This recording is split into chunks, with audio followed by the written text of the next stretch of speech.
hebat. Saya Dianita Silaban, guru ekonomi SMA Negeri 2 Lintong Nihuta. Seringkali ketika masuk ke kelas, kita mendapati siswa sedang mengantuk bahkan tertidur. Model resitasi sering digunakan untuk pembelajaran sastra dan seni. Namun, kali ini saya membawakan model resitasi pada pembelajaran ekonomi khususnya akuntansi di kelas 12. Metode resitasi adalah model pembelajaran yang menekankan kepada penugasan atau instrumen yang diberikan oleh guru untuk menggali atau menajamkan pemahaman siswa akan materi yang sudah diajarkan di kelas. Dan saya juga menggabungkan metode ini dengan Scramble. Dengan model resitasi, siswa mengalami pengulangan materi sehingga mereka semakin tercerahkan, semakin tajam, bahkan punya keinginan untuk belajar sendiri ketika mereka ada waktu. Baik, perhatian seluruh ya, salam berdiri. Guru, beri salam. Siap. Baik. Salam pagi. Baik, semangat. Bapak Ibu. Puji Tuhan, Ibu juga dalam keadaan baik dan sehat. Siapa yang nak? Mama, Mir. Keren. Ada yang mau disampaikan unek-uneknya? Gimana perasaan Mama? Bahagia, asik, ya kan? Sebelum kita memulai pembelajaran, jadi hari ini kita akan bagikan dulu asesmen diagnostik untuk asesmen awal. Sejauh mana pengetahuan kalian atau pemahaman kalian tentang JU?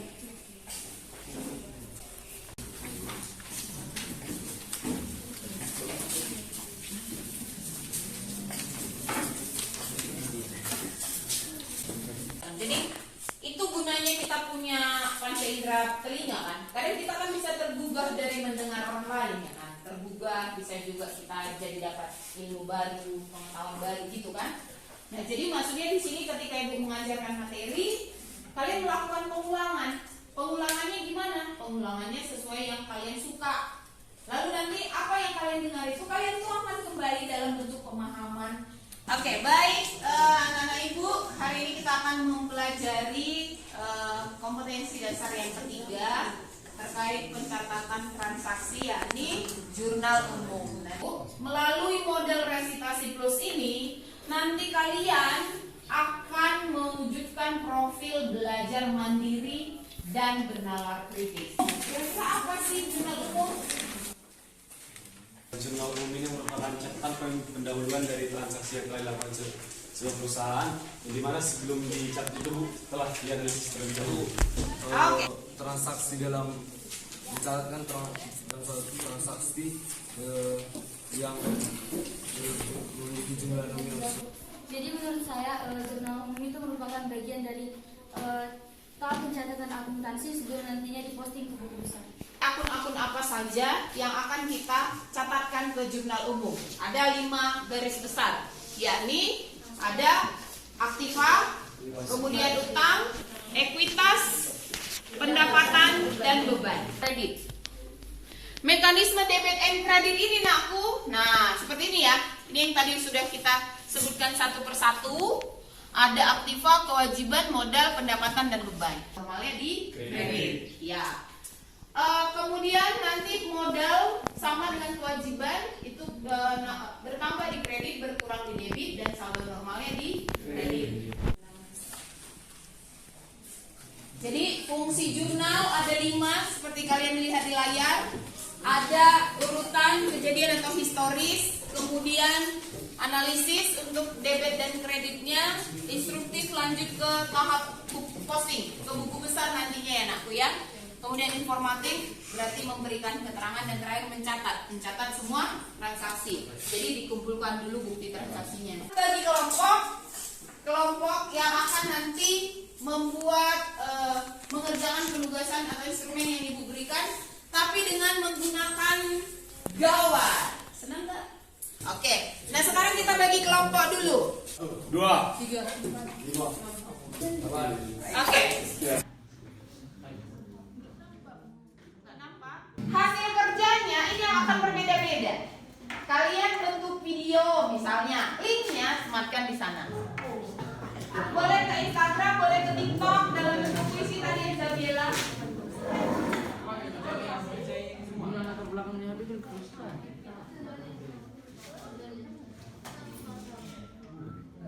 Kalau apa le? Apanya? Yang paling iya. Pengulangan materi atau resita. 23 tempat mencatat pasifa bertambah itu berada di kredit. Dimanapun itu, entah dalam buku referensi apapun itu, kalau kita pelajari, kalau dalam pencatatannya itu jika harta bertambah itu saldo normalnya itu berada di debit, sedangkan kalau berkurang itu berada di kredit. Kemudian kalau pasifa itu dia itu bertambah di kredit, kemudian berkurang di debit. Sekian dan terima kasih. Jadi menurut ICPA, akuntansi merupakan seni pencatatan, pengisaran, dan laporan keuangan. Ada 4 karakteristik laporan keuangan. Salah satu karakteristik laporan keuangan itu disebut dengan andal. Apa itu andal? Andal merupakan informasi dalam laporan keuangan yang bersifat bebas atau yang menyajikan fakta-fakta secara jujur. Nomor 26, kelompok aktiva lancar yang masih ada di pihak ketiga, yaitu piutang. Kenapa disebut piutang? Karena seseorang yang menggunakan jasa kita tetapi belum membayar itu dalam akuntansi disebut dengan piutang. Kita dengarkan refleksi Jona. Jadi refleksi yang saya dapat dari wawancara pada pagi hari ini, di mana saya dapat belajar tentang akuntansi yang secara mendalam. Dengan resitasi seperti ini membuat kelompok kami lebih memahami, terus menyenangkan, dapat membuat kita dapat berpikir secara kritis dan juga bisa mendapatkan ilmu yang baru dari ilmu ini. Terima kasih. Oke, tepuk tangan buat Lucian.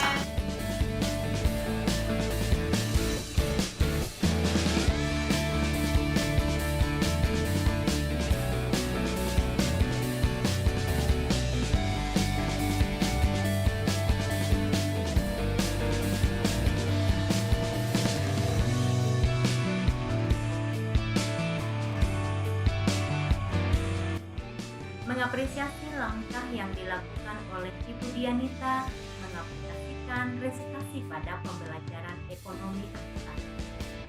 Biasanya, resitasi dilakukan di bidang seni atau bahasa. Namun, kali ini disajikan pada pembelajaran akuntansi. Sungguh menarik, kan? Dan dapat membangkitkan kemandirian dan nalar kritis siswa. Semangat, Ibu Dianita! Mereka begitu semangat dan sangat luar biasa ya semangat mereka. Semoga ke depan metode ini semakin sering digunakan untuk meningkatkan kualitas pembelajaran di sekolah ini. Terima kasih. Horas. Jangan lupa link tugasnya disematkan di sini kalau kelas 1 belum. Sampai ketemu minggu depan di hari Kamis di les 1, 2, dan 3. Selamat pagi. Pagi.